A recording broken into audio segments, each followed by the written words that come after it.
વાવ-થરાદ સરહદી પંથકમાં solar plant થકી વીજળી, રોજગાર, પાણી અને સમૃદ્ધ ખેતીના શમણા ટૂંક જ સમયમાં આકાર લેશે. જુઓ આ ખાસ રિપોર્ટમાં.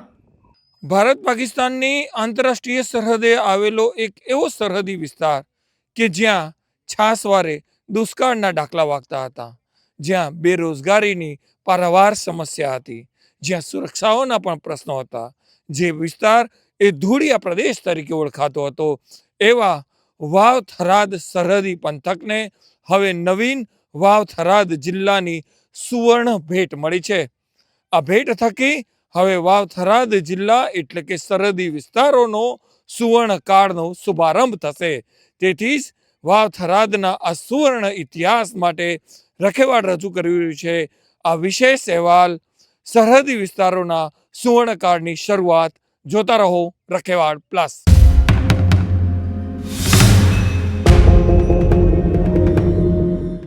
આપની સ્ક્રીન પર જ્યાં નજર કરો છો ત્યાં સુધી દેખાતી આ અદ્ભુત સોલાર પ્લેટોએ સરહદી પંથકના સુવર્ણ વિકાસની શરૂઆત દર્શાવે છે.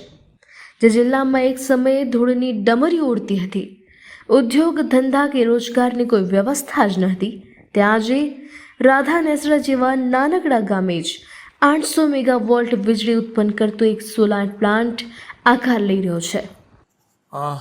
સોલાર પ્લાન્ટ જે છે રાધાનેશ્વર ખાતે બની રહ્યું છે તેની ખૂબ જ ચર્ચા થઈ રહી છે. આ સોલાર પ્લાન્ટથી કેટલા મેગાવોટ વીજળી ઉત્પન્ન થવાની છે, કેટલી રોજગારીની તકો ઊભી થવાની છે અને એ જે વીજળી છે એનો શું ઉપયોગ કરશે? મિત્રો, આમ તો બનાસકાંઠામાં ઉદ્યોગ ક્ષેત્રે અમે પછાત છીએ. હવે થરાદમાં પણ વાવ-થરાદ જિલ્લો અલગ બનતા કરીને નવા ઔદ્યોગિક સ્થળોનો પણ વિકાસ થશે. જેમ અત્યારે રાધા નેસડા ખાતે 800 મેગાવોટનો જે સોલાર પ્લાન્ટ જે મિત્રો મોટામાં મોટો બન્યો છે, જેને લીધે અમારી વીજળીની ક્ષમતા એગ્રીકલ્ચરમાં અત્યારે વધારેમાં વધારે વીજળી બનાસકાંઠા જિલ્લામાં વપરાય છે. અહીં મોટાભાગે અમારા ટ્યુબવેલો ખૂબ મોટા પ્રમાણમાં હોવાથી, ખેતીવાડી વીજળીમાં વપરાતી હોવાથી જેથી કરીને ઘણો ઉપયોગ થાય છે. પણ નર્મદા મૈયા આવતા કરીને નર્મદાની નહેર જે 2008માં દેશના લોકલાડીના પ્રધાનમંત્રીને તત્કાલીન મુખ્યમંત્રી આદરણશ્રી નરેન્દ્રભાઈ મોદીએ જ્યારે નર્મદાના નીરના અહીં માર્ચ 2008માં વધામણા કર્યા હતા, ત્યારથી કરીને આ વિસ્તારની ઇકોનોમી પણ એટલી જ બદલાણી છે. જે અમે કાચા મકાનમાં રહેતા હતા, ઝૂંપડામાં રહેતા હતા, અત્યારે તમામ જગ્યાએ અત્યારે આ વિસ્તારની પ્રજા 95% ફાર્મ હાઉસમાં એટલે કે વાડી વિસ્તારમાં રહેવા જતી રહી છે. જેથી કરીને અનેક પ્રકારની સગવડતાઓ પર્યાવરણની રીતે તો મિત્રો અમે ખૂબ સુખી છું. બીજા બધાનું પર્યાવરણને અમારું પર્યાવરણ અત્યારે અમારે સાધનો વ્હીકલ તો ખૂબ વધી ગયા છે. 2 વ્હીલર તો એક ઘરમાં 2 થતા નથી, 4 વ્હીલર આ બધું વધુ છે. પણ છતાં મોટો વિસ્તાર હોવાને લીધે પર્યાવરણ ક્ષેત્રે પણ લોકોમાં ખૂબ જાગૃતિ આવી છે. વન મહોત્સવની ઉજવણી થાય પણ ખેડૂતો જાતે, પ્રજાજનો જાતે પર્યાવરણના બચાવ માટે કરીને ખૂબ મથે છે ને ખૂબ સારું એવું ડેવલપમેન્ટ થયું છે. જેથી જે સોલાર પ્લાન્ટની વાત છે એ પણ એક પર્યાવરણના ભાગરૂપે મિત્રો મોટું કામ કરી રહ્યો છે. રાધા નેસડા ખાતે અંદાજિત 18 કિલોમીટર વિસ્તાર સુધી વિસ્તરેલ આ સોલાર પ્લાન્ટની શરૂઆત 2017થી થઈ હતી. છેલ્લા 8 વર્ષમાં 80%થી વધુ કામ પૂર્ણ થઈ ચૂક્યું છે.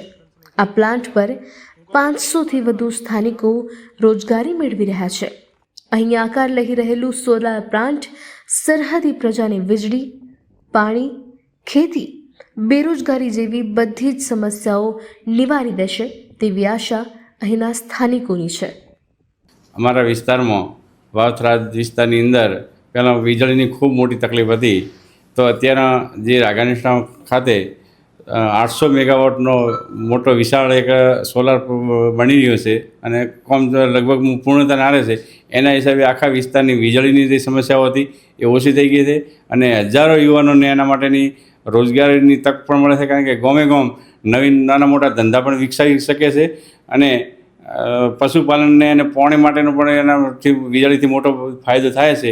અમારો જિલ્લો બહુ મોટો જિલ્લો હતો.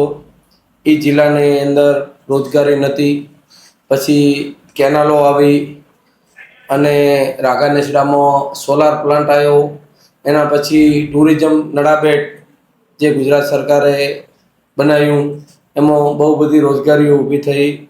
આ સ્ટોરીમાં બસ આટલું.